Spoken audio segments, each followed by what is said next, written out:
All right, I'm excited. Very excited, actually. 36-hour stream. I hope you have Red Bulls and all of the caffeine beverages available. It does feel like a celebration, though, as we kind of near in the final days. At least to me, it does. I don't have any hard feelings about just the way everything's going down, but I feel like it's been an exciting time, and it's just it sucks that it's over, but it is what it is.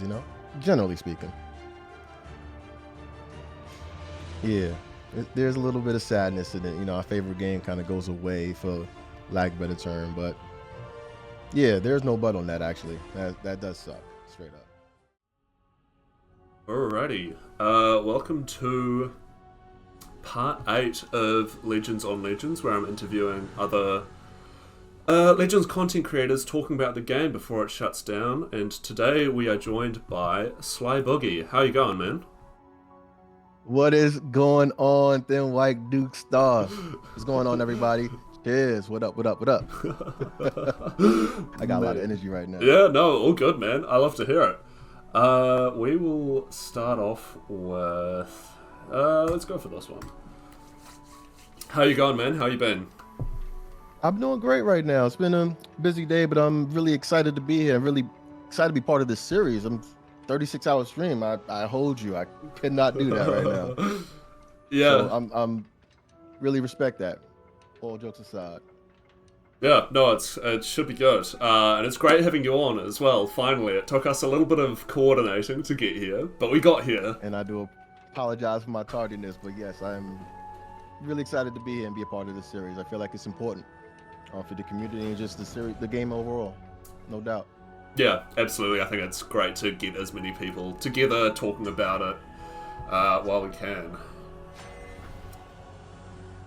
Alright.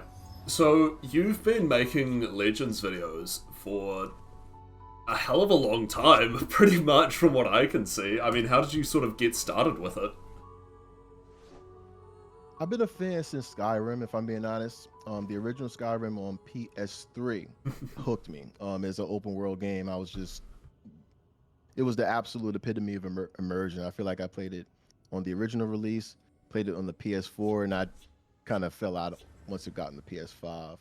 However, to the point, Elder Scrolls Legends as a card game really excited me. I used to play Yu-Gi-Oh as a kid, and anyway, collectible card games and just the Elder Scrolls. It was just a great synergy. It was just exciting to play, and it's just a lot of strategy involved. So it hooked me. Yeah, absolutely. And then you, presumably at some point decided that you could start making videos on the internet about it. What really it's you know what, honestly, I was playing some matches on my iPhone, and I knew that I could record, and I was just nice. At least I felt that I was nice in terms of the way I was just playing, but I just wanted to let people who play the game see some of the dope stuff that was going on in the game at the time. That's what just drew me to create videos. And it's ballooned pretty good from there, if I'm being honest, in terms of seeing other people play, understanding different play styles. Like, I've gotten so much knowledge from just playing this game casually. It's not even funny. Yeah, and I mean, you've definitely put the hours in as well over the time you have been making videos on the game. Yeah, and I'm not really a professional player in terms of, like, I've watched the competitive players play Elder Scrolls Legends, like those guys. Like, it's a bit more hardcore in my opinion, but I've always considered myself a casual player, but just a guy that can kind of hang out with the big dogs, for lack of a better term. Yeah, no, that's fair. And I mean, at least the pattern that I've kind of seen is that you're big on the sort of control Telvanni as your kind of preference. Would you agree with that? I would. Yeah. What sort of draws you to that? The control aspect of the game. Mm-hmm. I feel like I've gone against so many builds where I just felt like I wanted to play a deck that can play in either side, whether I'm playing an aggressive build or a kind of strategic counter build, something that's going for a specific strategy, a specific amount of cards, or a long-term build. It's not perfect, but I've always felt that Savani, for me, generally, I can always just do whatever I want and just kind of have a great match. It's always been fun. Like, even the losses I take, I feel like I just have a great time. And I mean, that's what we're here for, right? Is to have a good time. And that's, if I'm being honest, I don't, the new variant cards are always good to look at, no doubt. I'm not acting like that doesn't mean anything, but there's no sort of, like, I play casually, but it's hard to articulate. It's like an addiction, for lack of a better term, but a healthy one. I wish I could articulate it better. I will. But matches like this, right now, I'm just playing a drain build, but it's also utilizing supports. I see you, Duke. I see you have a build right now that's going for a control, but definitely power in terms of numbers. I don't want to say swarm. I'm not sure if it's swarm. I'm guessing. Something like that, sure. I'll find out.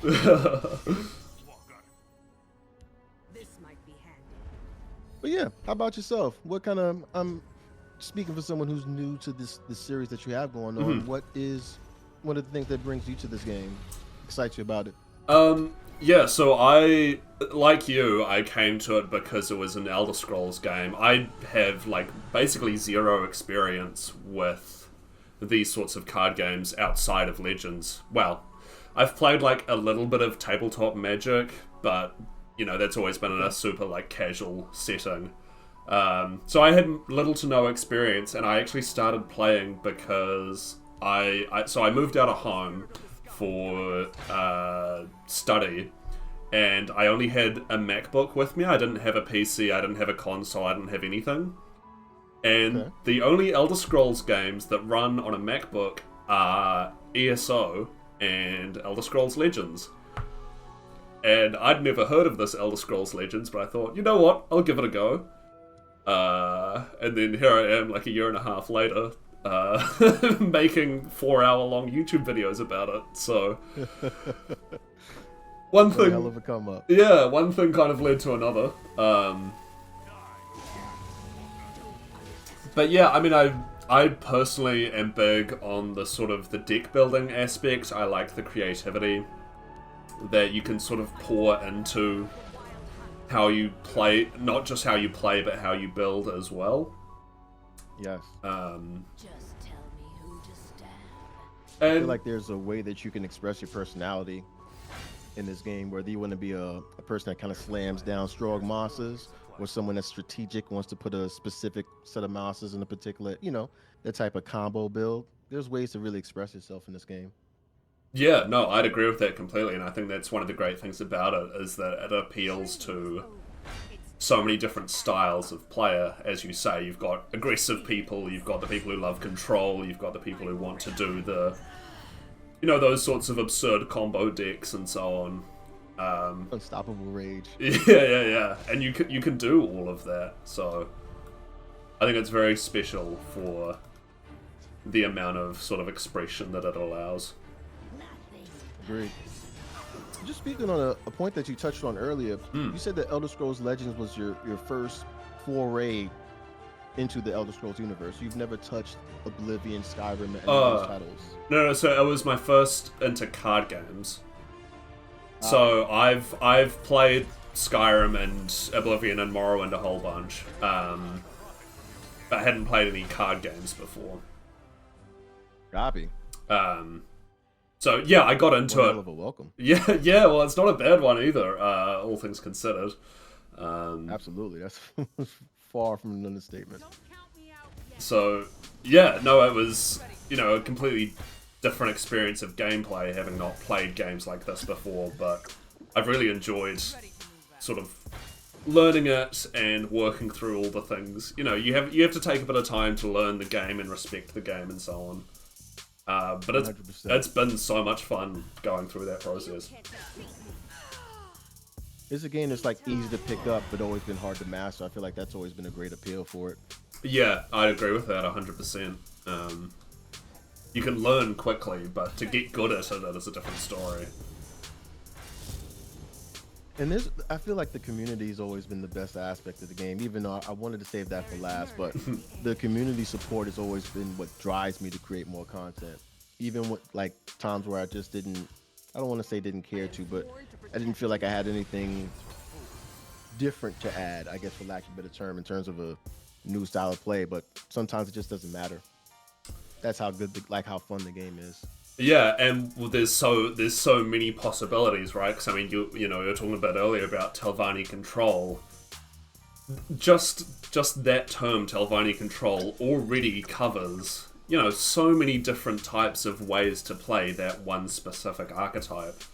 And then, you know, you start diving into other play styles and other classes and so on, and then all of a sudden you're going down this rabbit hole of all these different ways to play it. Agreed. So I think it's I great feel for... like there's cards I don't touch in Telvanni, but other people would just make it look very masterful in terms of just the way they maneuver with it. Singleton Telvanni, for example, I feel like the people who play that really get busy in terms of the combos they're able to pull off. You know, my opinion. Yeah, no, I'd agree. And again, just the fact that that's such a different way to do almost the exact same thing says a lot about the variety that's available.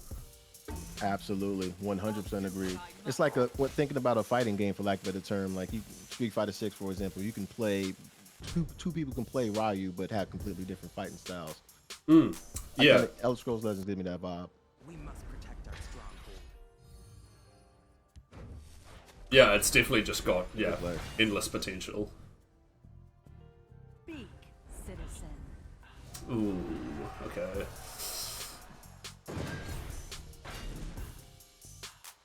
I'll do what I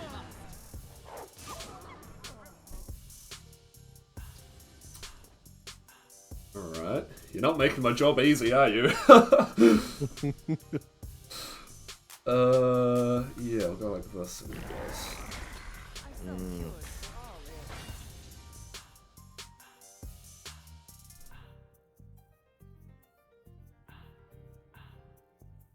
Because did you start playing Legends like after the maintenance mode, or were you playing before then? I think. Well, I've been playing Legends since launch. I was a founder. I started from the beginning. Oh, like, shit. Ever since I heard of the game, I was like, I wanted to try it out, and it was free. I feel like that was an immediate appeal. Yeah. I think I didn't start like my recording of the gameplay started years though. I think maybe I gotta actually look into it, but I think it was before the maintenance actually started. Like the last patch that they had in 2017 is when I started recording, for lack of a better term. At least I'd like to think so. I have to look into it. It's been a while. Good play right here. Speak, citizen. Pardon the background noise. No, you're all good. Eat our Do your work.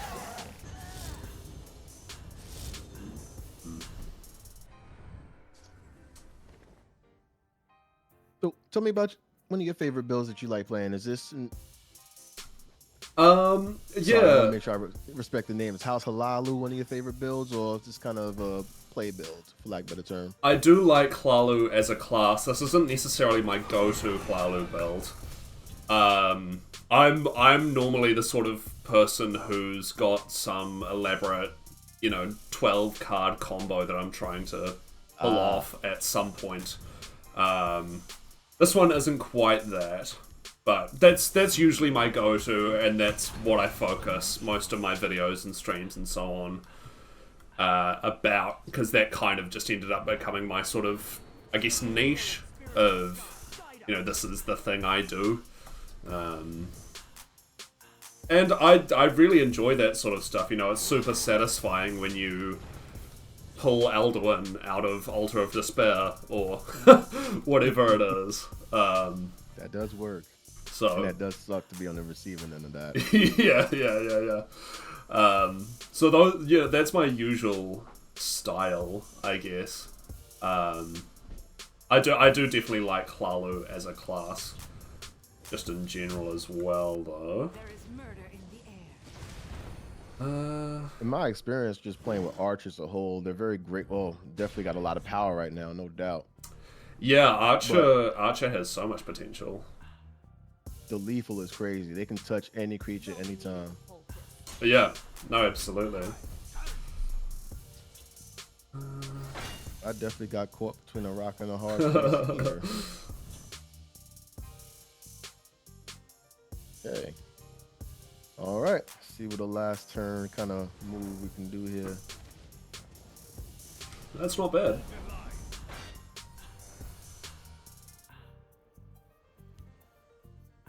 Let's knock some heads.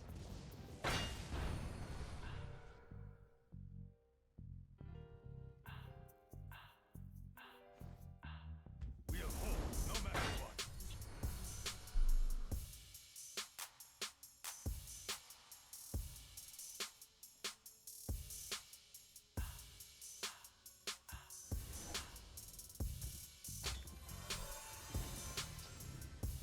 Oh. Okay, yep. That is a problem. Now, if Rage gets played, I feel like I'm in trouble, but you got a nice and healthy hand over there. Oh, I can't even man. act like that's not an issue. Yeah, Uh, that's no problem. Hulking scale on. okay, let me think. Oh, I'm super close as well. Yep.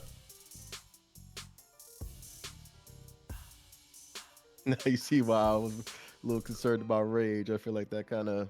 Yeah. Yeah. Oh, man. Yeah, that defensive Broma has properly stitched me up there. Immune and lethal. So, ooh, this is... Oh, that's a nice little side of feel that you got right here. This is a good combo.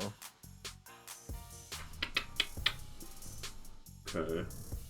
On the plus side, if he is not able to address this, I might be able to do something. Maybe. Yeah. If I'm able to survive. Well, yeah, here's the thing. I think I can survive, but I definitely don't think I can get you this turn. Damn. Yeah, I think I have to do that.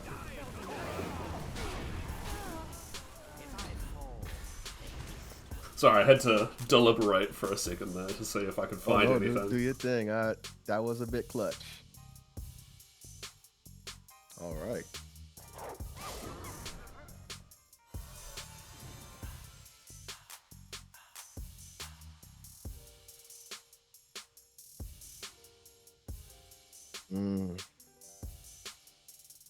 Yeah, I think I need to get a bit active on that. We're on the cusp of a major discovery.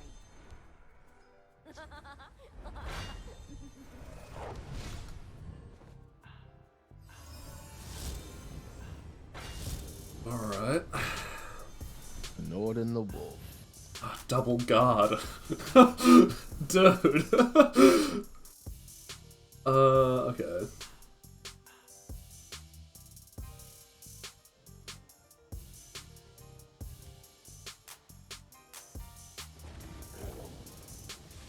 Oh my. Alright.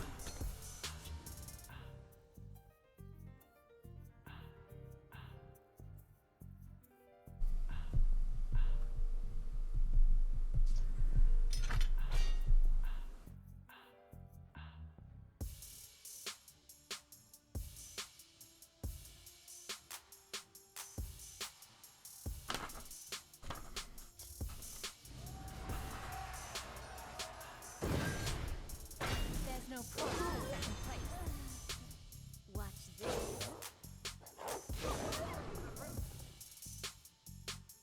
And hopefully this might be the... Let's see.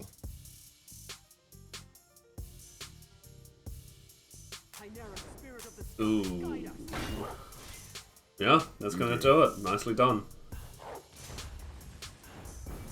Close one. Most def. Yeah, I think I got a bit too eager at one point when I started hitting face. Probably needed to leave that for like another turn or two. But nicely done though. Thank you. I was definitely scared of that Rage. Yeah. Yeah, no, you cleaned it up nicely at the end there. This one.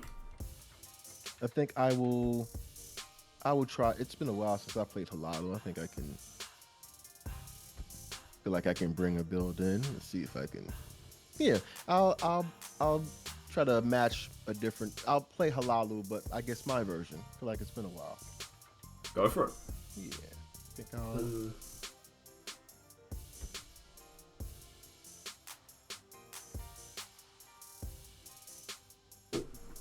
Alright, I give it a shot.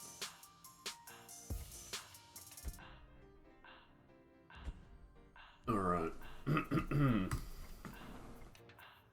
So, if you've been playing since release, then you've got to see every content release come out, right? Yes. Do you, what were the sort of ones that really stood out to you in terms of like the card sets that were released?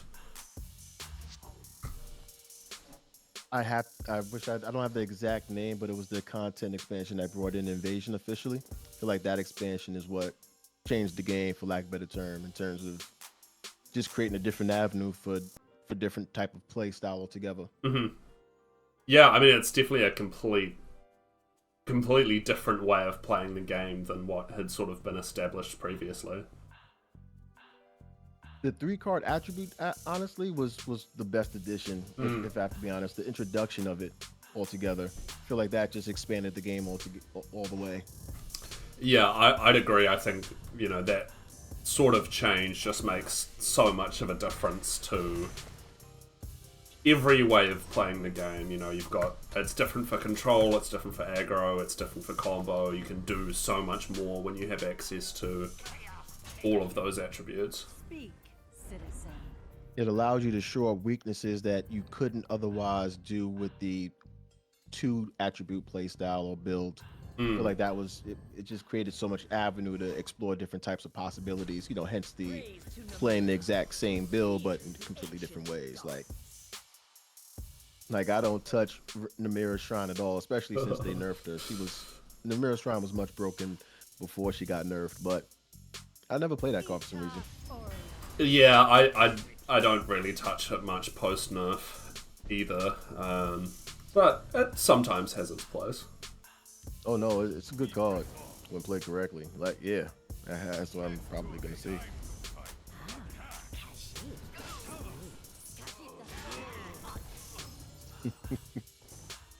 There we go. All right.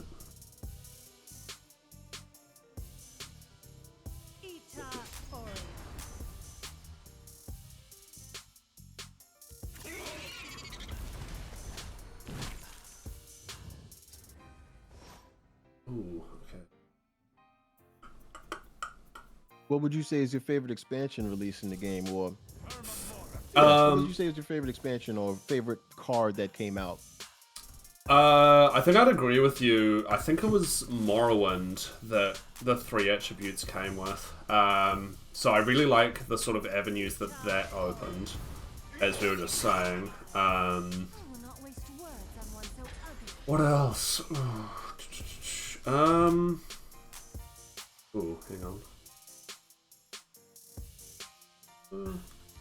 Yeah, we'll do this.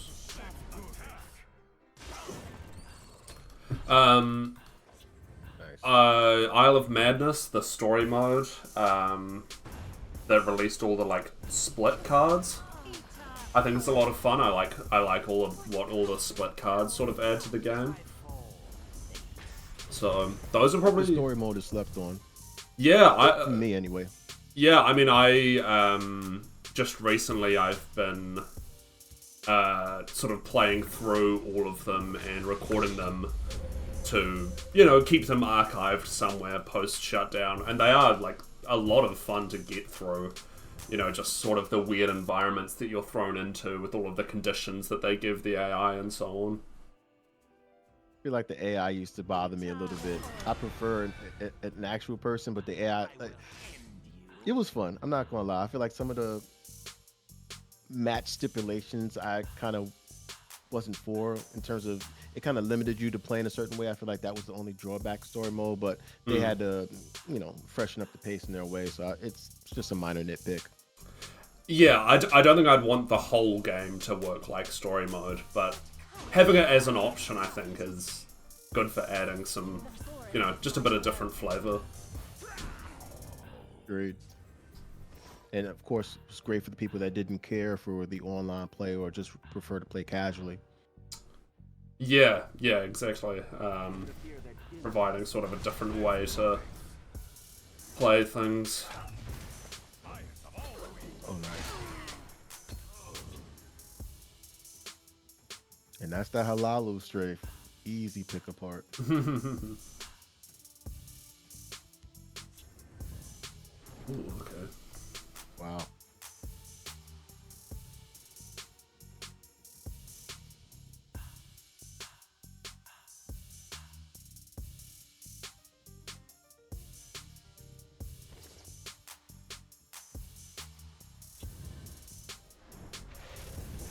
Okay. I was wondering why you gave me Javelin, but that makes sense.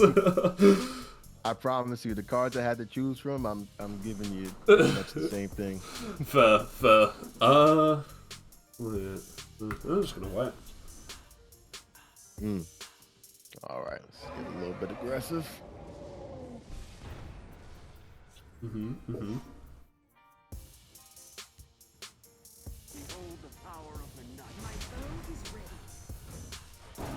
Easy.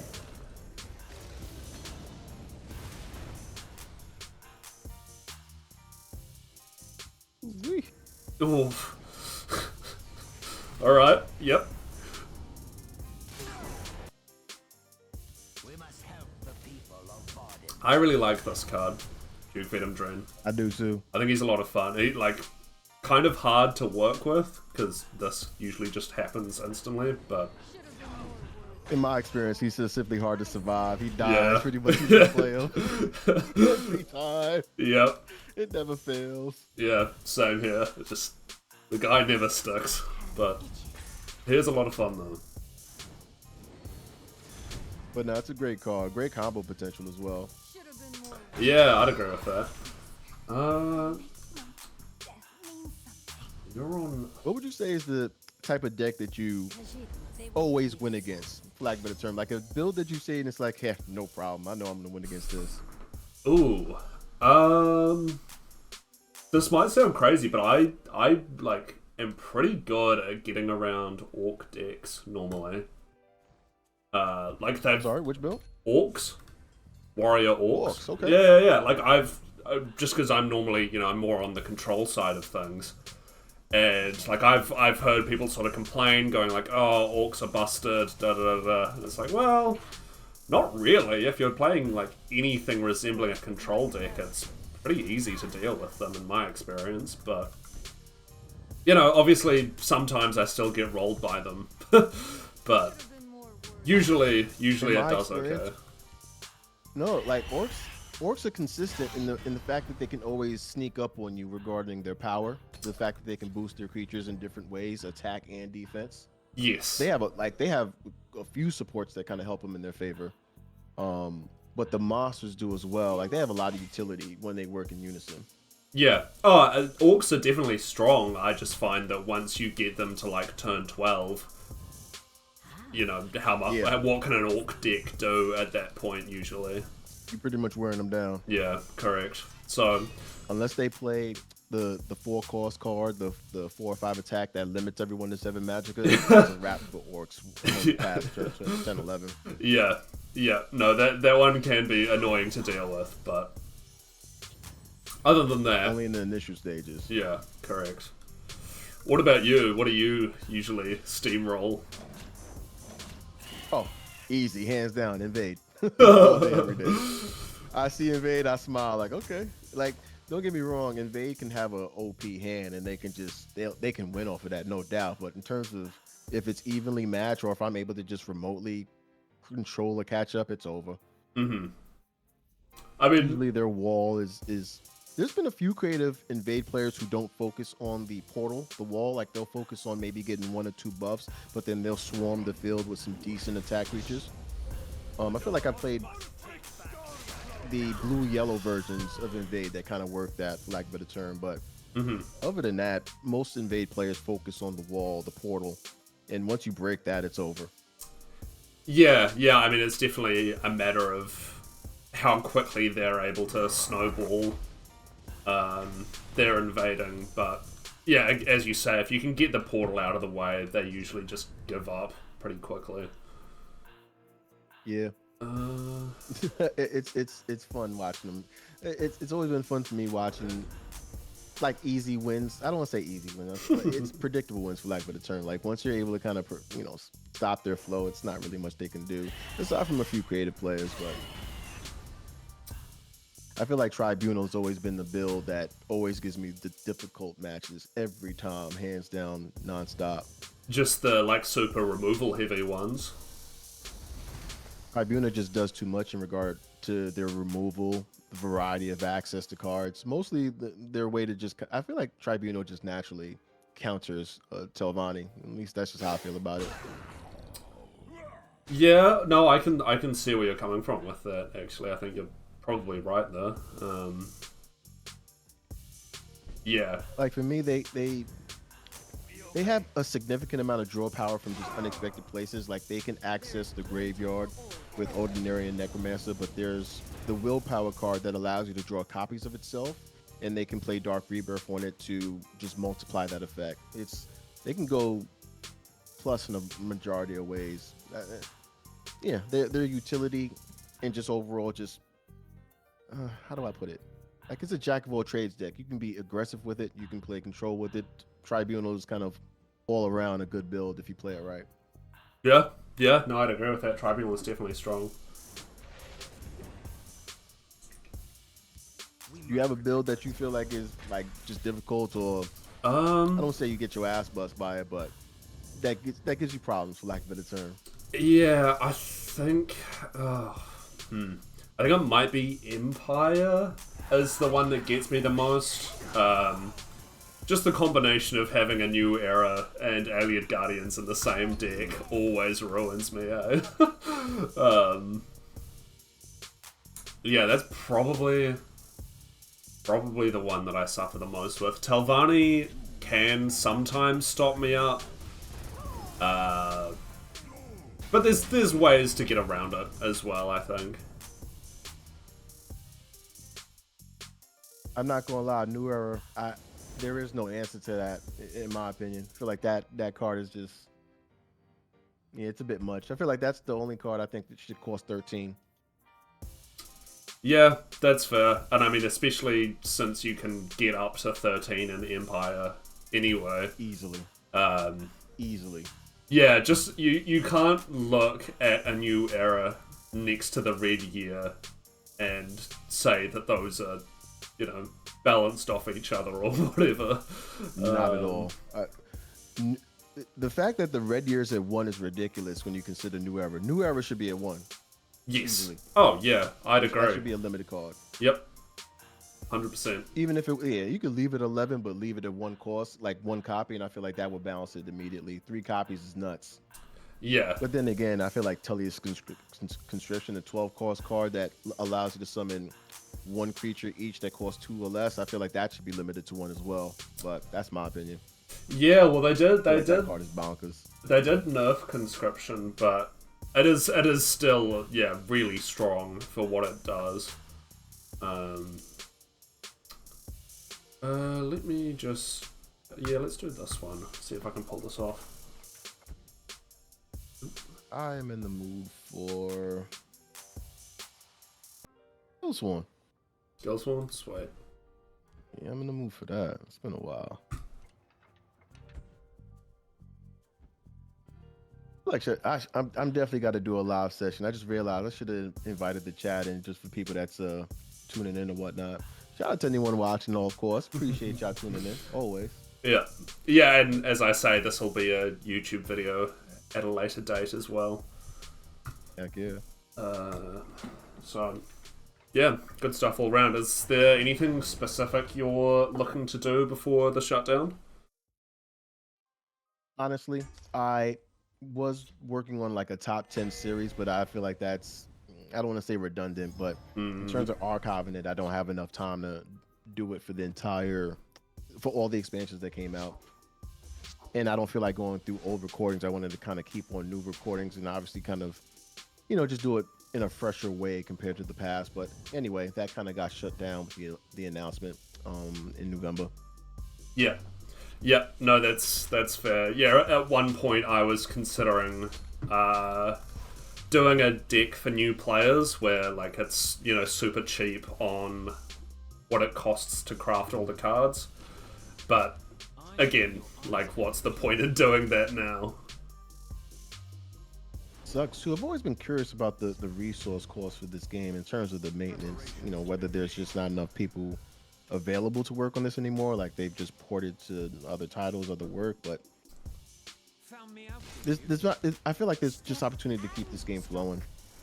Yeah, I think there are ways that they could have done it, but I don't know. I've always wondered behind the scenes if what's been going on in terms of what the maintenance mode is like. They've had new variants, so that's always made me wonder if there's been possibilities for new cards, but just not enough player support, for lack of a better term. I've always wondered if there was enough player support in maintenance mode, or if it even mattered. Yeah, I mean, I imagine there's probably like 2 people in the office who log in for a couple of hours each day and check on the game and set up the events and then move on with their lives. But we don't really know that for certain. There may be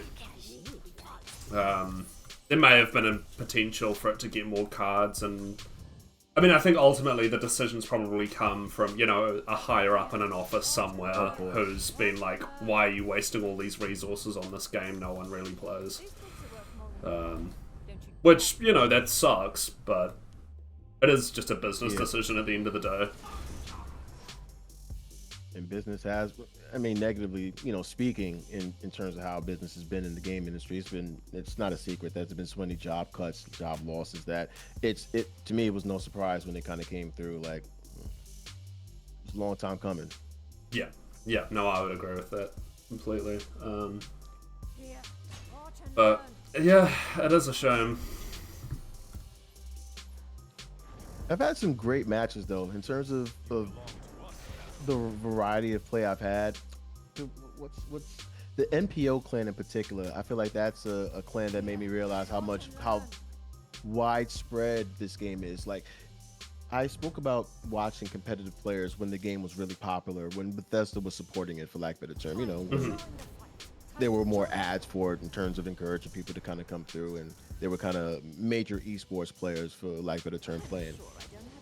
After the hype ended, I found out that NPO on Discord, they were the ones that were hosting tournaments on a regular basis, just keeping the game very active in terms of the online community. I never knew that, but anyway, it was exciting to kind of find out about them and just the whole movement, the community movement overall. Yeah, I mean, there are definitely people who've been doing work for the game the last couple of years, which has been awesome to see and interact with and so on.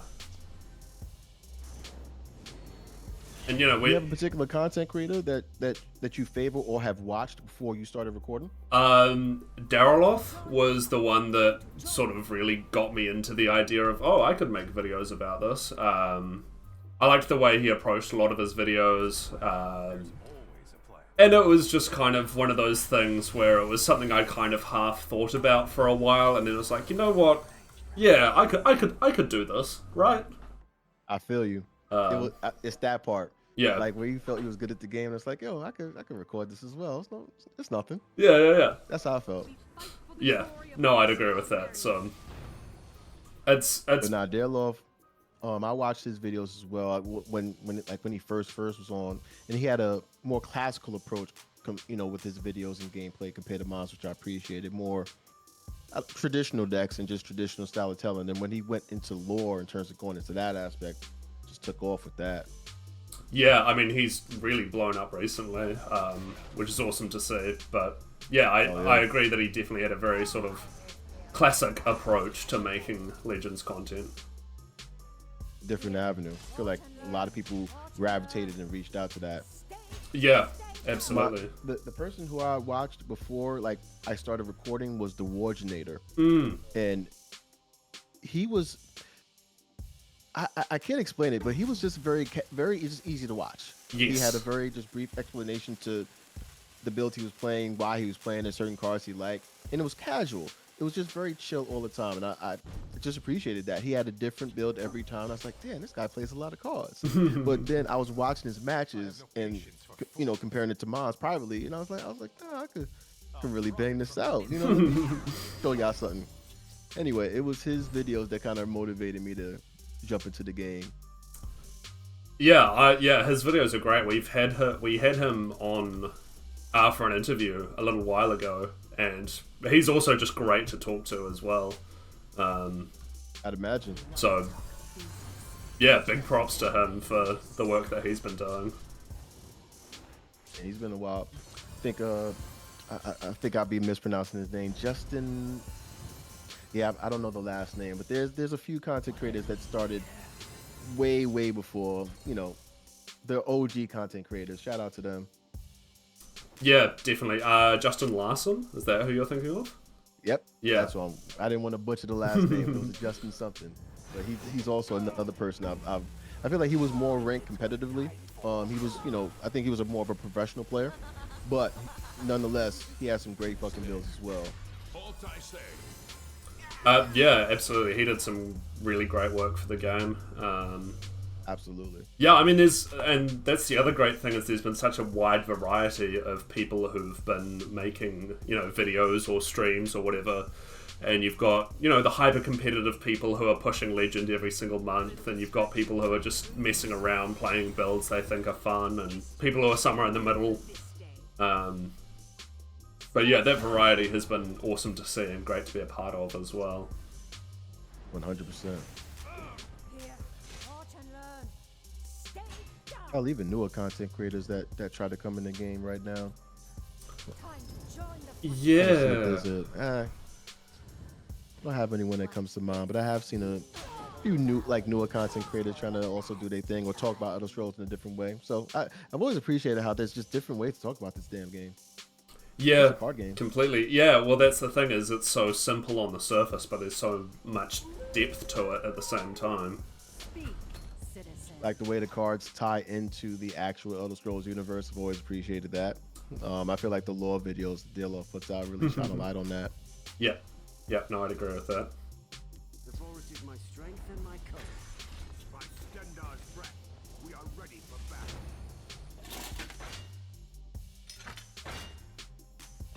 Always get one whack one. Ooh. Oh, that is not a whack one. Stay down. Your fear betrays you. For all Nicely done. Thank you. I had the Unite the Houses in hand and a purple card, but I never found a way to get blue. I fear that build. I lose. Literally, Yeah, no, I've gotten to the point where I can predict that card and I can do nothing about it. Once I start seeing that card get ready to be played, it's over. I can't do anything.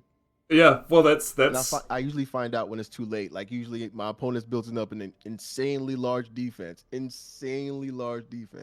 and I'm like, yo, what's going on here? He keeps stalling, and then it's that card I start to see. Like, yep. Yeah, that's the thing. Is you can completely hide it in your hand and have all the pieces, and you just need the right time to play it. Ugh, I fear that card. I've never won against it. Really? I feel like in my entire time playing Elder Scrolls Legends, I've united the houses once. Once. And I've tried to. I don't really. It's not a build I prefer to play all the time, but yeah, I've only tried to do it once. I feel like it's just too stalling. That's why I don't like it. It's all defense and then that one little combo. No, that's fair. Like, I don't think it's the most impressive. Like, I think some people make it out to be a bit more impressive than it actually is. Because, you just build the deck around it, and you can usually get there eventually.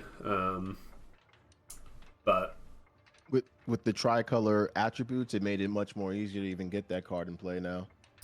yeah, exactly. You just need one tricolor card, and then you're just looking for two other relatively cheap ones. And it's easy to generate. Very easy. Yeah, I just lucked out and never drew anything to generate blue, unfortunately. But generally speaking, it's just a matter of time. Yeah, I forgot about Unite the Houses. That's a build I usually lose to. I don't have a lot of recordings on that, fortunately. I don't feel like a lot of people play that, thank God. Yeah, well, it's definitely not competitive, obviously. But it is fun when it works for the person playing it. It's when it works. It sucks to lose to, but it's fun I've had to some play. creative builds. Yeah. I feel like I've had 1 or 2 creative builds that play Unite the Houses, but they do it aggressively in terms of getting creatures on the field to attack. They can still kind of play defense, but that card would sneak in, and I feel like that's the best part about Unite the Houses. When you don't see it coming and it starts to fall off, it's like, oh, that's what you were doing. Damn it. Yeah. You know, like yeah. It has a good surprise factor to it. Yeah, it's a little annoying when you can tell that it's coming, yeah, I know. and then you can't do anything about it. Yeah, But when it comes to it's surprise, worse than Parthenax combos. ooh, I don't know about that one, man. I feel like I'm capping Parthenax. Like if we have 2 Parthenax in the grave, you have that call, tear, the 3-cost, purple card in the hand. Yeah, there's not much you can do except concede. Yeah. See if you can outrun me. It's been fun. This is where our little game ends. Yeah, I got a little greedy on that.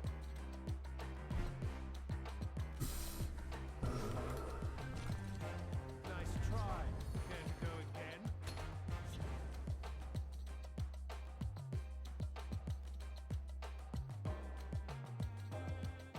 Your death is It's been fun. This is where our little game ends.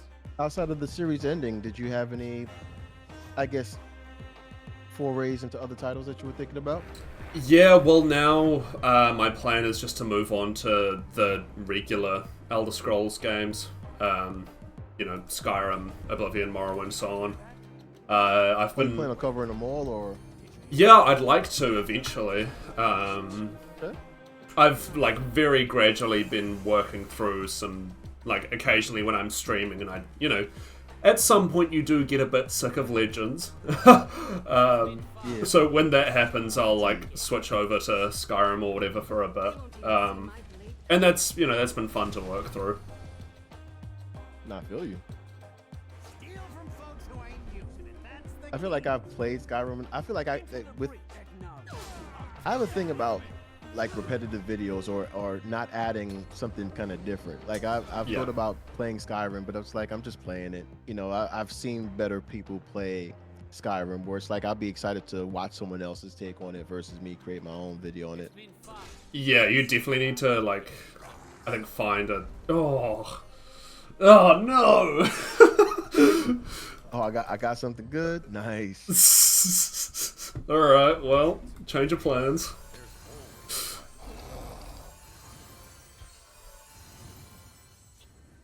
Oh man. Oh, that's what you was gonna set up something nice. It's been fun. This is where our little game ends.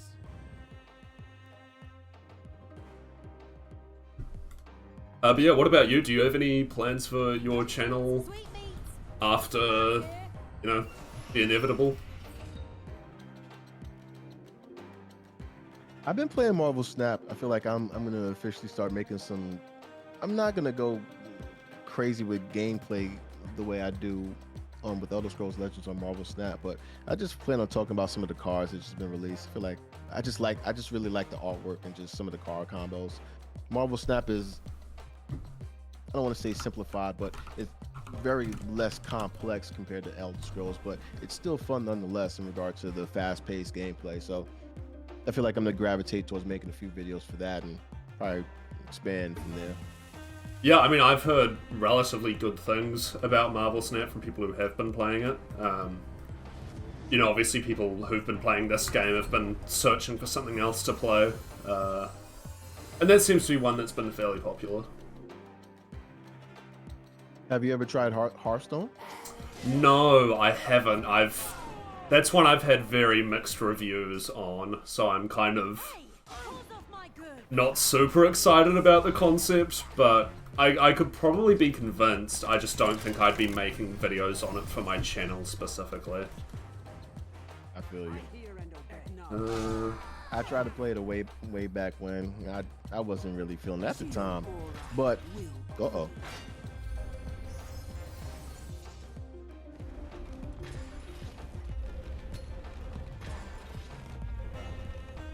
So that's what he does. Okay. Wow. There we go.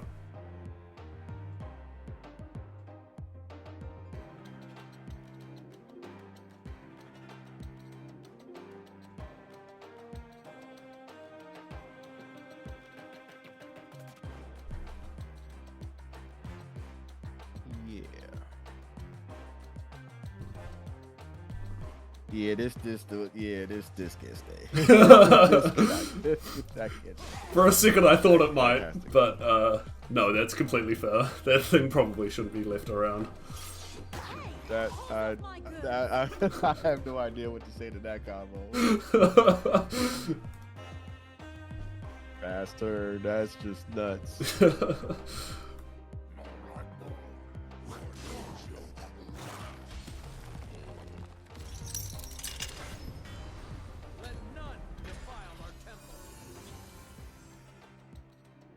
I mean, it's just token mage, right? Yeah, right. Nothing else to see here. Token. That was one hell of a token. Keep that.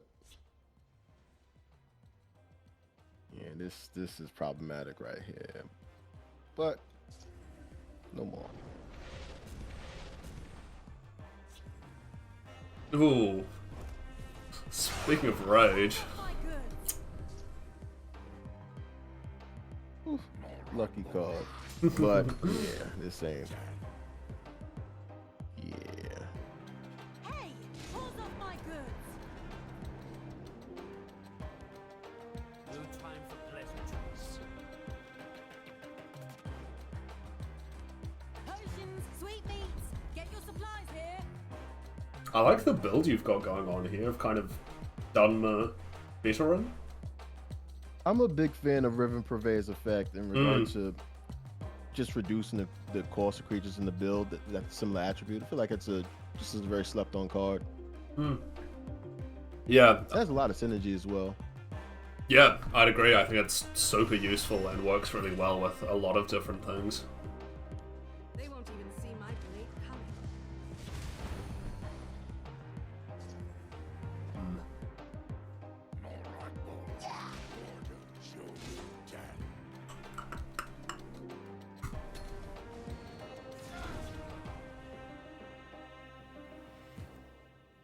Hey, pulls off my goods. Hey, pulls off my goods. Not the best feel. I strike your head from your body, I want to be an assassin, like Naru.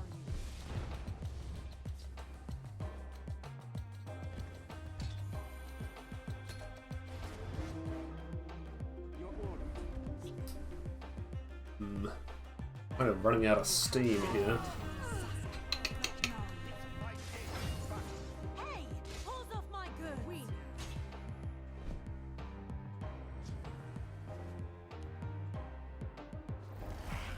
Speak, citizen. How can I serve? I have a question for you. Sure. In regard to the community, what do you feel is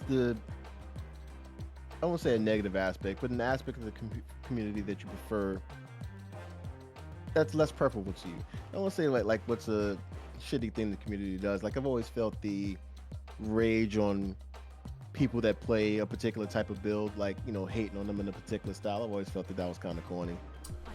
Yeah. When Invade came out, I feel like there was a lot of shade thrown towards Invade just because they like playing it. It was a very fast build, definitely had some areas where it was overpowered, but it was still a fun build nonetheless. Yeah, I do agree with you there. I think some people take the game way too seriously. And I guess actually that probably kind of encapsulates most of my issues, is that people just take it too seriously about a lot of things, right? There's people who, generally speaking, get super sweaty about, you know, people who aren't playing Control or whatever, aren't playing aggro, and they're like, oh, Control's boring, it's solitaire, like, you're wasting everyone's time if you play Control, or whatever. It's just like, yeah, as you say, people, like, something that's always rubbed me the wrong way is people who, like, I don't know, dunk on other people for having fun. You know? Agreed. Like, I don't like Invade. I'll be real with you, I don't like playing against Invade. But if that's how you want to play the game, and that's fun to you, then you are playing the game correctly, because you are playing a video game and you are having fun. So, Agreed. as much as, like, and I'm sure you've had the same at some strategies, if you see the same strategy over and over again, it gets boring playing against the same thing. But, like, it's usually a couple of like aggressive builds. For example, I forgot the red blue combo. Well, actually, Battle Mage. yeah. I feel like Battle Mage is predictable, very straightforward. Whether you want to play Atronachs or just straightforward, aggressive creatures.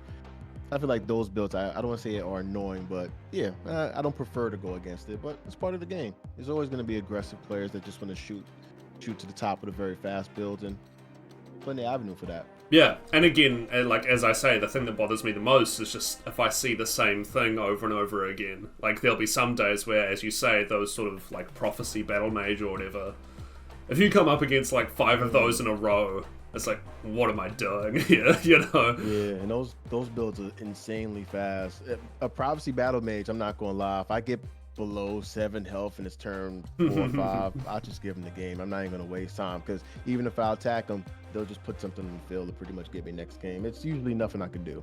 Yeah, but And it's just part of the game. like, then again, I'd say the same. If I came up against Control Empire 5 times in a row, that also just gets boring, because again, it's just the same thing over and over again. So I think a lot of the sort of copy-paste decks and kind of just the repetitiveness that happens kind of turns me off the game a little bit, but that sort of comes and goes in and out of fashion depending on what people are interested in playing at a given time as well. Agreed. So, Like, some people kind of take a break for a little bit. Some people just, like, I'll take a break for a bit where I won't play for a day, a couple of days, etc. But I have a mode where, let's say I'm losing to a particular build consecutively, I'll play a build that I know is annoying, that'll kind of like, for example, that's when I'll put on Evade. yeah. Like, I'll play an Evade just to kind of poop on people that's pooping on me. If I'm being honest. Yeah. Like, if aggro's just wrecking me, I'll put on Evade and pretty much wreck aggro. Yeah, that's fair. Yeah, I mean, yeah, like, literally last week I was getting sick of playing against, like, controlled dragons over and over again. And I'm not an aggro player, but I was like, right, it's time for Aggro Crusader, because I can't deal with these, like, 30-minute long games of just playing Pathanax over and over again. Once you play 3 Core Dragons and I see a Pathanax come out, I already know it's going to be a long match. Yeah. If I already know that you have plenty in the hand, it's over. I'm not even going. It's not really much you can do. Like, usually when an opponent has 2 Pathanaxes, 1 in the hand, and you know one of them is a soul tear. Pardon me. Easy win. Easy concede, I should say. Yeah, it's just not worth your time. And again, it's that whole thing of, we've both seen that a million times before, so it's not even interesting to play against. It's just like, it's this shit again. Awesome. Yep. Yep. Usually I just say to myself, like, yep, looks like he got pooped on, so he's trying to poop on someone else. I get it. Yeah. I get it. So, yeah, but... Oh, so yeah. I'm running all blue at this point, just giving you a heads up. Yeah. A bit of Ward, Atronachs, and yeah, that's actually about it. Yeah, I mean, that's what I'd expect from all blue, to be fair, so... Look forward to There's seeing something it. I respect about the one attribute builds as well. I feel like I'm always glad to have played at least one. Like the purple all attribute build, I feel like is very effective still. I don't see it often, but see it enough. Yeah, I quite like mono yellow as well. Yes. I think there's a lot you can do with that. The token swarm is insane in mono yellow. They can boost their attack features like it's nothing. Yeah, and it just gets super out of hand super fast.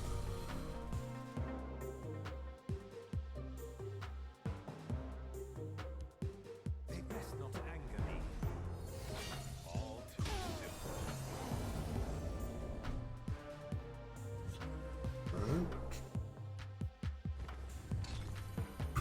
Do one of those. Okay.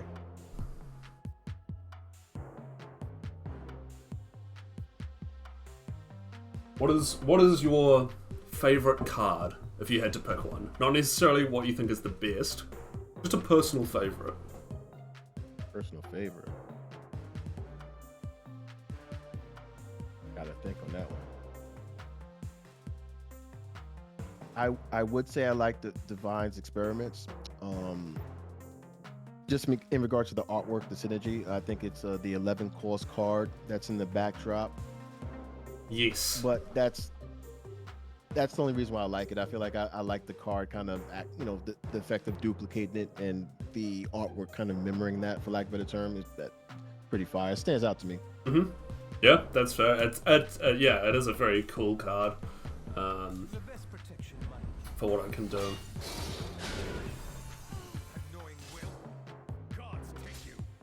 Honestly, there's a part of me that likes the premium. Well, not even the premium, the classic Unstoppable Rage. Classic Unstoppable Rage, I feel like, had a great artwork. It mirrored the giant in Skyrim that you fight. Yes. That has the giant club. And when you die, usually, at least at the time when I was playing, you pop up in the air. Yeah. Anyway, Unstoppable Rage kind of gives me that feeling. I love the artwork for that. Yeah, no, I agree. I think they nailed the look for Unstoppable Rage. And just like, it feels like you've been hit by a giant when someone surprises you with Unstoppable Rage. I mean, speaking as a whole, the premium versions of cards just like look beautiful. Like looking at your Golden Initiate, this is also I've actually featured this as pretty much thumbnails in my videos. It looks that good, like in terms of how clean the image looks. And she has a very good effect. Prophecy, Drain, and a Daedra. That's nice. Yeah, it's a super simple card, but it's an effective one. Agreed. Yeah, no, I'd agree. The premiums are definitely all really well done as well. Yeah, even looking at the alpha look, fire. Speak, citizen. Do you have a particular favorite card of yours? My pet card has always been Spider Lair, the 7-cost green support that summons random spiders. Every turn? Yeah. You can get a shackle, Yeah. guard. It's not a good card, but it's my favorite. Now, it's an annoying card when played right, because you usually get something in either a lethal or a shackle, and it does get annoying per turn, but yeah, it's 7 costs for a lot of that. Yeah, it's not great, but I've always loved playing it, and I've won more than a couple games because of it, so it can't be too bad, right? No, not at all. I feel like everyone has their kind of favorite card that they play, regardless of whether it's good or not. Yeah, it usually I feel like that's It usually ends up in most of my lists that have green, even if it doesn't make sense at all. It's like, yeah, we'll put the spiders in. Go on. The Redorin demand your death. I feel like Baron of Terror is one of those cards. Not my favorite in terms of artwork, but this is a card I just splash in because it all blue deck. How could you not put that in? Yeah, it works. I think Baron of Tears like slightly underrated, because it does its job super effectively in the right list. Your blood stands for it. Oh, I forgot about all this. Oops. Conjurer's Third and 2 Necromancer's Amulets. That's not fun.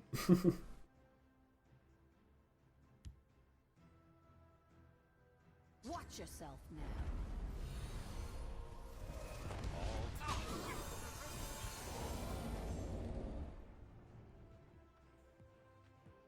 We'll see about this. You can't escape. I hate this card with the passion. This is a card I feel like it should just be nerfed. The fact that this card can go through your build and take out multiple copies, nuts. It should be limited to one. Yeah, I could never hate it though because of, you know, the cool dragon and the looping nonsense that goes on. It's like, it's kind of a necessary evil sometimes. I do think it's incredibly especially as a 4/4 for 4. Like, I think it could be a 5 cost perfectly fine. I slay the enemy. Honestly, agreed. If you could raise the cost to 5 and people will still tech 3 in the build. It's just still good. Yeah. Yeah.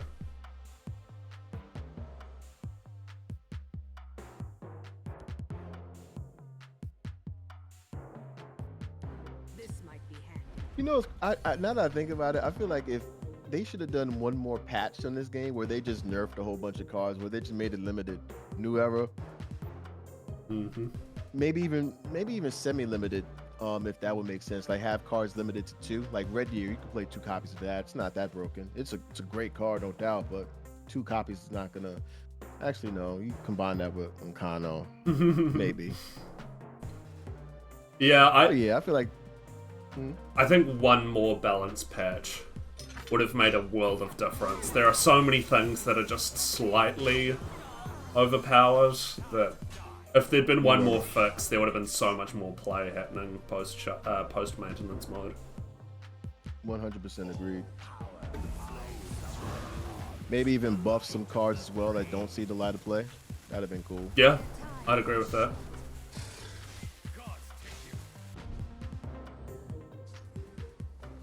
Should have been more words.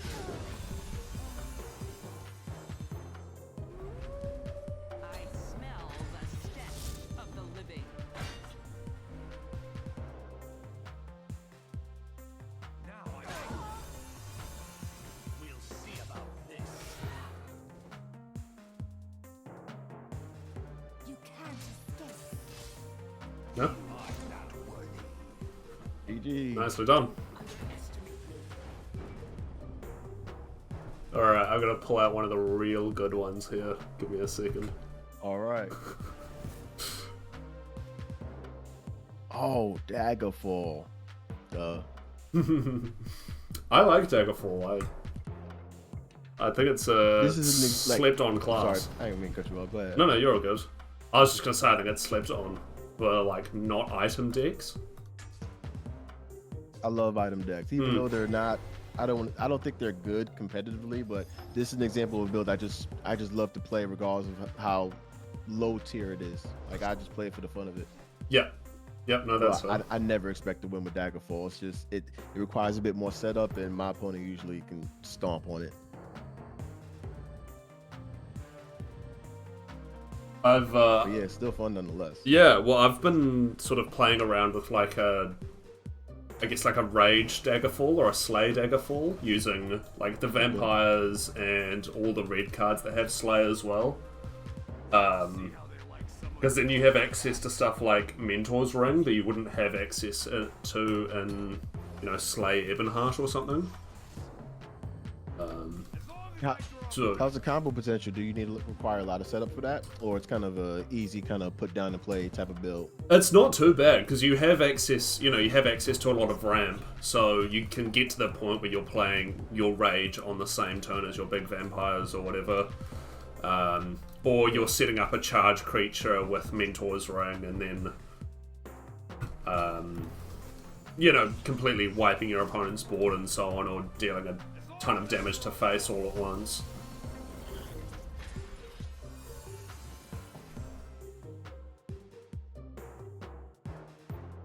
I missed this card back in the day, like back before the expansions. Yeah. When Ordinary and Necromancer was a thing, and you would just cheese bringing this card back and just gaining so much health. It was ridiculous. Yeah.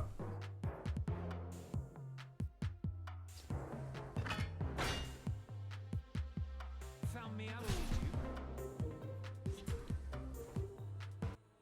YouTube. Yeah. This is a great premium though. I don't even think I have this one. Nice. Yeah, it's a nice one, that one, actually. It looks dope. I love it. So many of the alt arts are great, eh? Oh, 100% agreed. Yeah, this one is silky. As long as I draw a breath.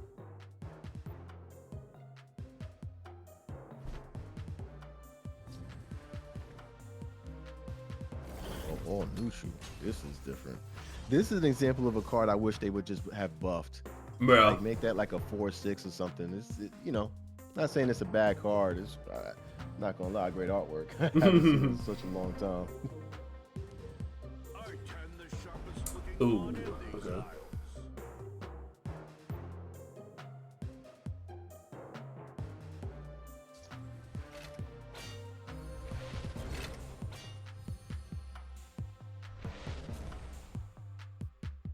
As long as I draw a breath.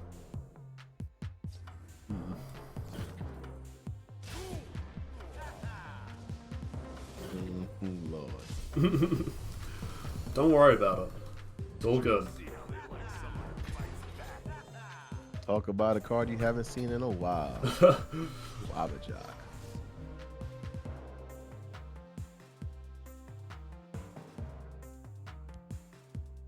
If it wasn't valuable, they wouldn't lock it up.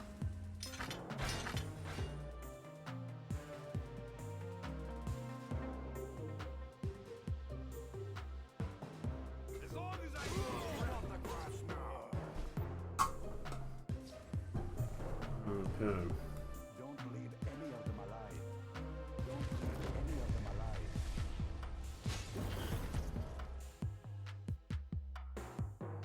Yeah.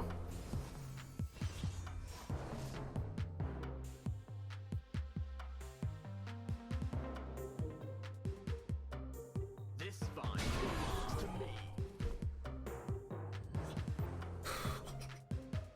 What do you think about this?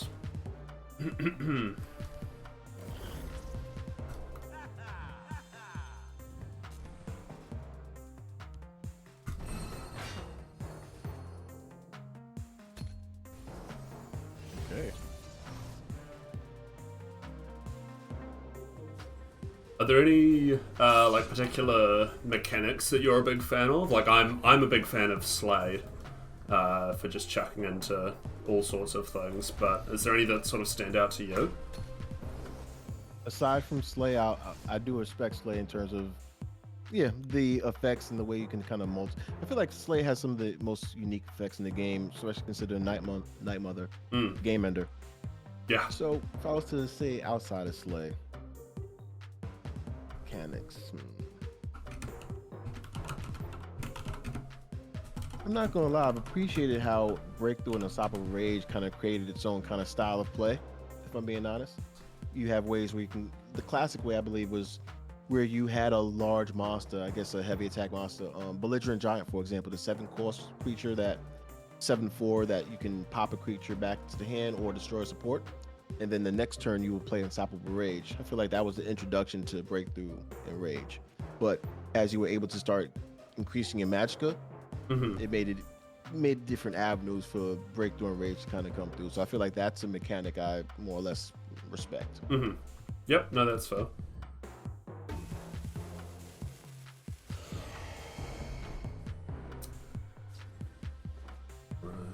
And I've always appreciated orcs, like their synergy. Like, part of the reason why I wish they made like more expansions, there was more supports, because you could make more orcs, and they don't even have to have high attack or defense, but depending on their effect, they would just be a good card. You know, give a orc ward, for lack of a better term, or every turn give a friendly orc ward, something of that nature. You can make that a 6-cost 1/1, and some orc player will find a way to make that work. Yeah, that's fair. I mean, yeah, I think the orcs have some of the best synergy in the game, definitely. I would say Kaji. If I was to put money on it, I'd say Kaji got the best synergy. Yeah, that's fair. I completely forgot about that. So, no, you're probably right there. The pilfer shenanigans they could do is legendary. Oh, yeah. No doubt about that. And what's his name? King of Thieves. King of Thieves, the one that made your pilfer creatures attack twice, Game Ender. Yep. No, you're not wrong there either. Okay. And on top of that, they released I forgot the 12 course name, the Ultimate Heist. I just remembered it. 12 course. It lowers its cost by 3 every time you pilfer the drain, and it pretty much takes your opponent's front room. That combined with pilfer, it was over. Like that card, I'm surprised is still in the game. Yeah, that one's a problem as well. That's a card I'd make limited just off of the strength of that card. Like that is broken. You can play 3 copies for 0 cost depending on how good your pilfer was. Yeah, definitely. Mother of we must protect our stronghold. I will have Okay. Hail to Sivis. How did this attack get so high? Where did it come from? Oh, glass over remedy. Okay.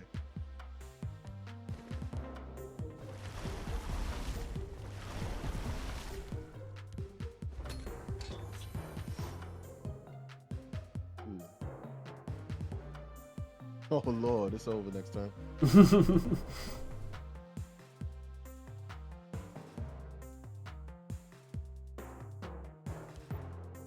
We must protect our stronghold. They're in my sights. I'm ready to split some skulls.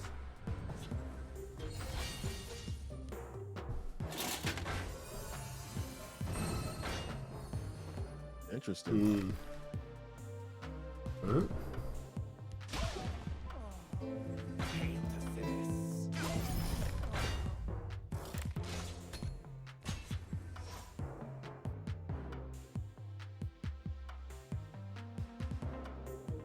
I got 2 cards. I got to play. Ooh, that's gonna hurt. Yeah. Feel time to march. Can we do it? Yes, we can. Alright, good game. That was close. Good job. One more turn and you would have had me. This was all drag. The, weird That neutral was a 1 cards. attribute build. Yep. Oh, you did play that field support. Nice. Yeah. The slaughterfishes, they just came out of nowhere. Yes. Very The slaughterfish are the backup. In case the normal plan doesn't work, so... Yeah, no, happy I'd with like to that. play that just one more time, if you don't mind. Just one more time. You want to run back the same decks? You know what? Yeah, I'll do that. Yeah, sure.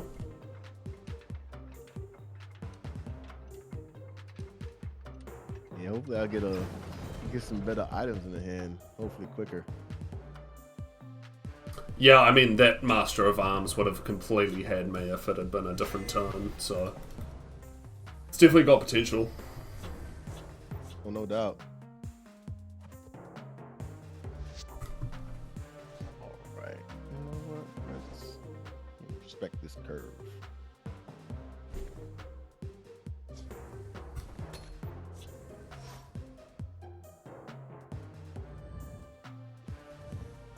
What would you say is your favorite balanced card?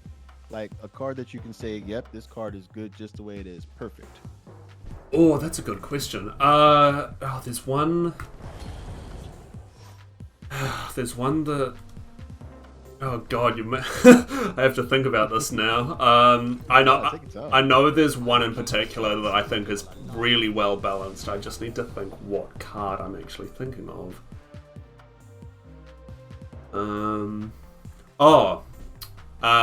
It's a Slayer card. Sword of the Inferno. The item. 2-cost item. I think that's gives you 2 attack, but also allows you to do 2 damage to another creature. yeah. So the creature deals damage to itself and then 2 to something else. Correct. I think that It card. also gains 2 attack, right? Yeah, correct. But I think that's perfectly, beautifully balanced because if you put it on a lethal creature, you have to think, am I willing to sacrifice this lethal creature in order to remove something else? It's not... Because if you compare it to the crossbow, you stick the crossbow on a lethal creature, you kill something instantly. Easy. Done. Whereas with the sword, you have to think about, am I willing to damage my own creature to do whatever it is I'm trying to do here. It is more balanced when you think about it. Agreed. So More than likely, you're thinking about sacrificing a creature, or if you're putting it, well, obviously, if you put it on a high attack creature, it's not making much of a difference. But it's more of a strategic card when you think about lower cost on defense cards, or just leave the creatures altogether. yeah, exactly. It forces you to think about, are you willing to lose something to do something else, which I really like. I think that's very well executed how they've done that. I mean, generally speaking, I will say Elder Scrolls does have a lot of balanced cards. Like just looking at some of the cards that we're playing right now, Season Cap and the new card that came out has a great effect. You know, she had a great effect, but balanced at 4/4. You know, she just has to survive to get the attack off. Yeah. Ooh. Okay, that's spicy. I like it. Wrath of Sith, this is low key a card that I'm excited to always kind of play here and there. Yeah. I feel like this is a great card competitively. Like this is a card that sneaks opponents. You don't see that coming. No, yeah, definitely. It's one that always just kind of comes out of nowhere and completely messes up your plan for the next turn. Mm-hmm. Name it. I'll forge it.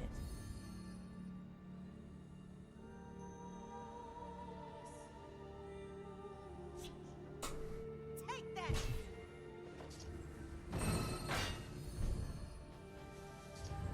Shadowfen Priest is a card I feel like is perfectly balanced. 5 cost, 4/4, but it can silence a creature or destroy an enemy support.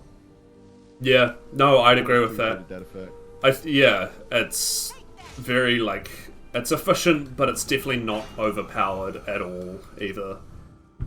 It's potent, but yeah. yeah, it's definitely not. It's like a strategic card. Yeah. Like you can play it for power. 4/4, it's decent. 5 cost, not that tough, but it's overall a good package. Yes, it's doing a lot for, like, a reasonable cost, but it's not at all, you know, it's not power crept to the point where it's busted or anything.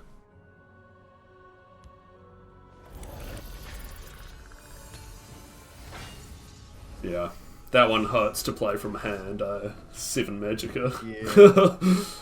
Yeah, that. I mean, once it's on the field, you know, you can let off a sigh of relief. But yeah, it does suck having that in the hand. That's the only drawback to that card. Yeah, great, amazing off prophecy, but horrible otherwise. Take that! You a fan of Dre? Or I'm not even pronouncing it right, but I don't think I've played a Dre like attribute only build before. This is my first time. It's not it's not necessarily strong. The point was more just to be like, what if I only play with these and nothing else? And like, it works sometimes. It's obviously like, if you're looking to hit legends, don't play this. But when it goes off decently well. I feel you. So yeah, it went off better last game than it has this game. Oh, the Slaughterfish, yeah.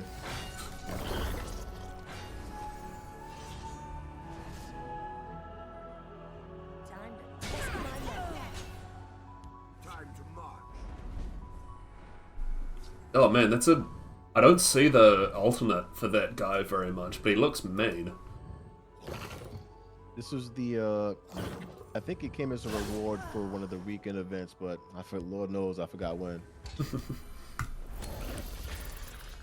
Not gonna lie, the weekend events was sometimes nice to see. You know, you get a couple of new variants sometimes sprinkled in. It was a I don't know, signs of life.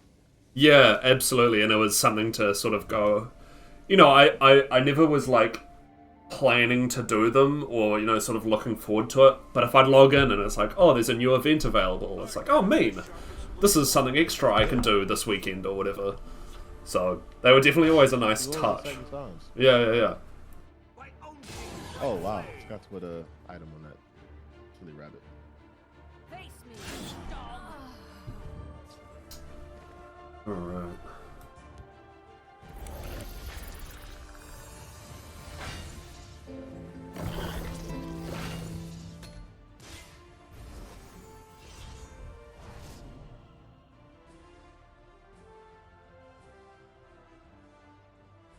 Turning to silence. Interesting. If it wasn't valuable, they wouldn't lock it up. I'm ready to split some skulls. Obviously, those events, you know, they always had their special flavor or whatever. Were there any that like stood out to you? I do appreciate the weekend events that just had a variety with regard to the left lane, for example. I'm not going to remember the name, but there was a tournament where the left lane reduced the cost of a random creature in your hand by 1 when you summoned it, and the right lane, I believe, increased the it added a 1/1 attack and defense to a random creature on the field. That was an exciting time in terms of just the type of just synergy that was available to you. For example, Bandari Opportunist. There was the aggro players that can just summon and just have that card at 0 cost, and combining that with Swindler's Market allowed you to go nuts in regard to playing 0 cost really fast. It was just a weekend tournament, but there was just so much innovation regarding just that kind of separate lane effect. I loved it. Yeah, no, that's always a classic, and fun to mess around with that one, definitely. Ooh. You have a particular of yours that stands out? My favorite was just the traditional gauntlet, like the just bring your favorite deck and play. I don't know. I always felt that was just that was my way of just playing professional, I guess, for lack of a better term, if I wanted to really try. Yep. Yeah, I mean, that's completely fair, and those ones are definitely fun as well. I quite liked the, like, random keyword ones. Okay. Where, it wasn't random keywords, it was like, in the left lane, when you summon a creature, give all other friendly creatures the same keywords or something. And then I'd just like have like a Dagoth deck that was just, you know, every card had a different keyword or whatever, and you just load them up with everything. It wasn't a keyword that was generated in your hand, it was generated on the field to another creature, am I correct? Oh no, it gave the creature that you summon a friendly keyword. It was pretty much I'm mistaken. No, so if it was in the shadow lane, so you've got your 2 creatures there, if you played a creature with guard, it would give your other 2 creatures guard. Or, you know, something with ward, everything else gets ward, or whatever. I'm pretty sure that's how it works. I haven't done it in a while, to be fair. I feel like I haven't seen that in such a while as well. Yeah, it's something similar to that. But anyway, I remember having a lot of fun with that. I think that might have been the first event that I ever did on a stream. But yeah, that one always stood out to me as you can definitely like have a lot of deck building potential with that. Going front, the weekend tournaments was a break from the regular day to day, I guess, from like ranked play. Shout out to the arena as well, where you can kind of just draft builds. I forgot to shout that out as well. I felt that when I really was like bored with the ranked day to day play, I was just playing arena, just making some random builds, and it was fun just going against like other people doing the same thing, and it's competitive as well. Yeah, no, I'd agree with that. There's just being forced to sort of shove together random cards that you wouldn't normally play with and try and make something happen with it. Those are always a lot of fun. That's how you drafted as well, in terms of just that type of play where you can just open up some packs, make a random deck from it, and battle it out from there. So it was exciting, at least the implementation of it at the time. It was cool. It was a good breakaway. Yeah, as you say, if nothing else, it's just a good change of pace from, you know, the standard ladder stuff. Heck yeah. Alright, so now I shall turn it up just a little bit. I feel like I will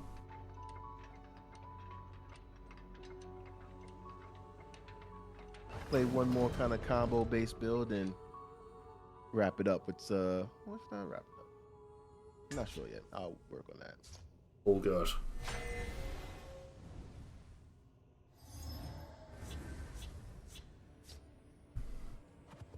Alright.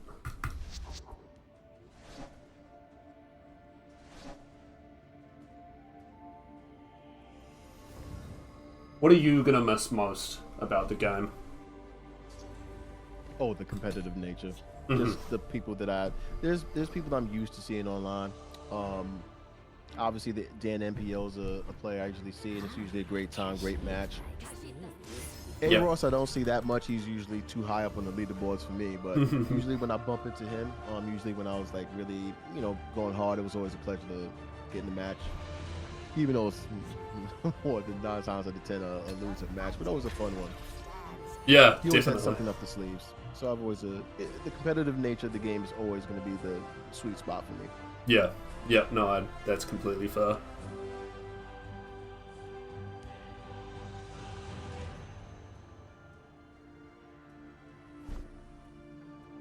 How about yourself? I honestly, like, this is kind of sounds like a super nerdy answer, but the deck building. I've always thought being a good player is like 40% how good you are at playing cards and making decisions, and 60% how well your deck is built and how well you sort of understand that as well. I hear you. And I think, some people kind of forget about that that's such an important part of the game.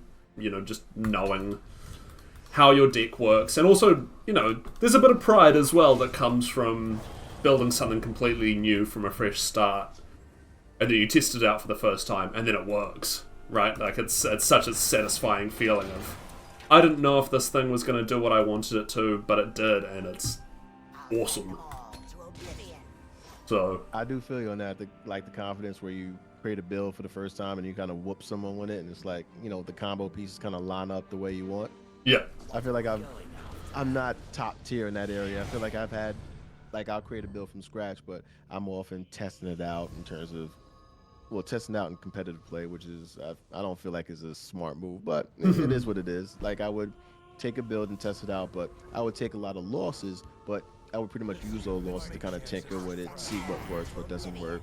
And that's how I kind of have fun with it, where I'm kind of, taking it from like the base concept level, but then really elevating it to a real proper build. I feel like Telvanni, I've taken so many losses initially, and then I kind of got to the point where I kind of knew what cards I wanted to put in and what I wanted to see happen. Yeah, that's a build where I can say where I kind of built it from scratch and made it the way I kind of always wanted it to be, or wanted to play. yeah. Yeah, and that's one of the hardest things I think about deck building is working out what not to include, right? There's so many good things to put in so many decks, but obviously you can only fit so many cards in. I think one of the most skillful parts is knowing what you can afford to cut out and go, well, do I actually need to run this card? Probably not. If I'm being honest, the tricolor attributes really made it hard for certain builds for me to kind of cut out certain cards. For 75, in my opinion, is a difficult to maintain for certain builds where you can get it to 80 to 90 cards even, just because there's so many good cards available to you. Think it's worth dying for.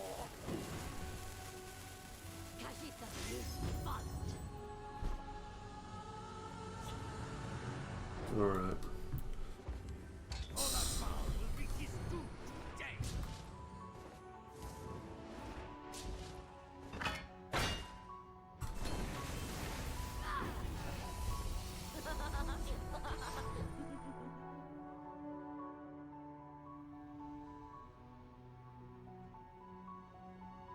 That's sleek right there. Big fan of the Altar of Spellmaking. It's very to see this card in action. It's very complicated, it's very finicky to get to work, but when it does, It's nuts. it is super if you put a satisfying. 10-cost creature in the field, uh-oh. Yeah, a 2 cost is not the best value I've gotten out of it, but alright. Let's see this. What have you got?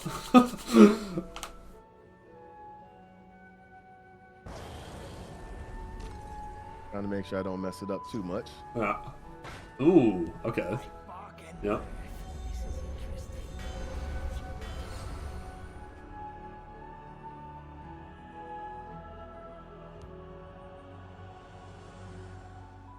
Name it. I'll forge it. What? Wow. Crazy. Shit. No, that was not my best play right there, but close. Alright. Well, I'm not dead. Just good. I can do this. That stings. But that But yeah, I is... saw that coming. I can't really... I can't really leave you to that. Swiller's Market has to go. It's an automatic. I expect this to die when I put it on the field, always. I'll fight to my last breath.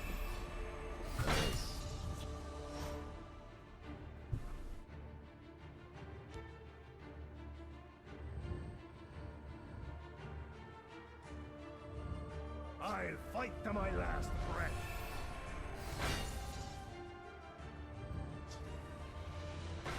I bark and burn. This is interesting. Name it. I'll forge it. Ah, Kashid likes these. Kashid doesn't need to be followed.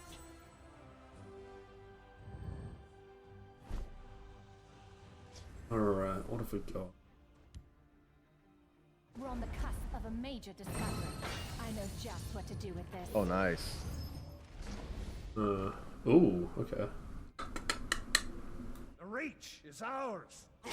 Sniveling coward. They're in my sights.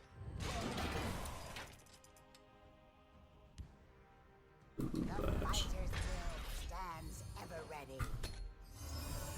Alright. I thought you was gonna play a one-core support. You'd have had it. Yeah, didn't quite get there, but that's alright.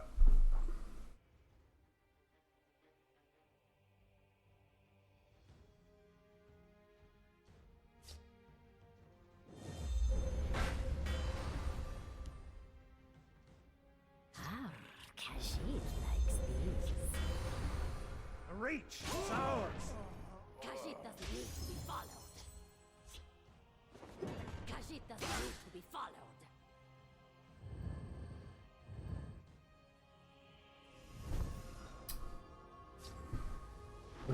Alright. Watch this. There's no prize for second place. Oh, it was good while it lasted. Take this.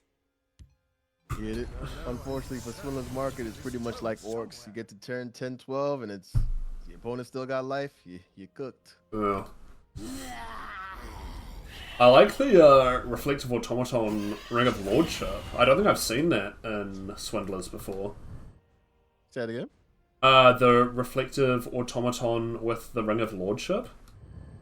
His effect. Reflective Automaton has all creature types.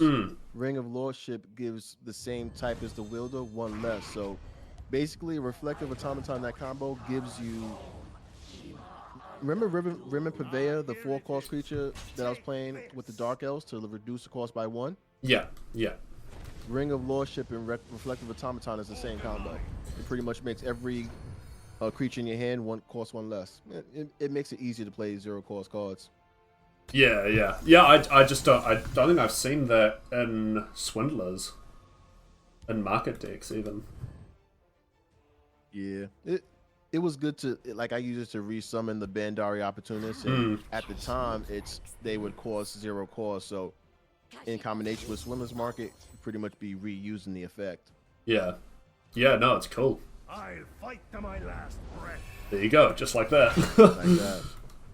But if it cost 0, then it would have done a bit more damage. The guild shall keep Oh lord, it's over. will not. Yeah, I'll do that one. And you summoned him too. Props to you for that. Good job on that. He I doesn't. never summon this card. I play him off There's of no a prize random for second card from place. Balmari Spy Master, but to put him at 11 cost, this is another perfectly balanced card. Yeah, they Like, couldn't. it has an insane effect, but a very low attack and defense. They could not have made him any better than a 3/3. Else he would just be showing up everywhere. I would agree. 11 cost, he should not die to a fireball, so he should not have 2 defense. Absolutely not. No, but he can't be like a 5/5 or anything, because then he'd just be busted. I think it's good that crushing rock or a lightning bolt can kill it. Yeah. It's too powerful. Yeah, no, he's very powerful. Watch this. But yeah, once you get 2 turns of its effect, it's pretty much over anyway. There's Like no that, prize this for effect is nuts. Yeah. It's pretty damn strong. You just have to, you have to hope he survives. Is the main thing. But once you get the effect off the first time, it usually doesn't matter. Like that trifecta, deal damage, gain health, draw 3. Yeah. No, that's a strong one.